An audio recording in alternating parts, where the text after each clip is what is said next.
Tawang-tawa nga ako sa bagong pagkain discovery ko. Paano ba kasi pangalan pa lang hindi mo na makain? Sundot kulamot nga daw ang tawag dito. O di ba pangalan pa lang hindi mo na makering kainin? Pero ikaw naman talaga nangangain nun ay kering-kering mo tong kainin. Napakaganda nga ng packaging nito kaya hindi ko alam kung paano buksan. Iniisip ko nga kung paano natawag na sundot kulamot pagkain ito. Pagkalaki nga na pinaglalagyan pero ganarilang pala ang laman. Ngayon ko na pag-aalaman kung bakit natawag na sundot kulangot ito ay kasing laki nga lang din pala ng kulangot natin. Inamoy ko nga din kung kasing amoy din ba to ng ano natin pero hindi naman at amoy asukal. Sabi nga ng katrabaho ko nagbigay sa akin ito ay ang pagkain daw nito ay kung paano tayo mangulangot. Yung hiniliit niya ginagamit ko kaso hindi carry ayaw magpakuha kaya ang ginamit ko na lang itong hinlalaki ko dahil mas marami na dadala pag hinlalaki ko ang ginagamit to. Hindi ko pa naman talaga nasusubukang kumain ng ano natin sa ilong kaya hindi ko alam kung ano ba talagang lasa.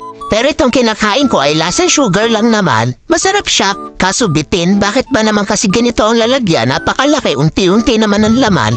Siguro ang binabayaran nito yung packaging niya. Maganda kasi, sayang nga lang at hindi ko naitabi yung parang bao. Souvenir sana, galing Bagyo pa naman.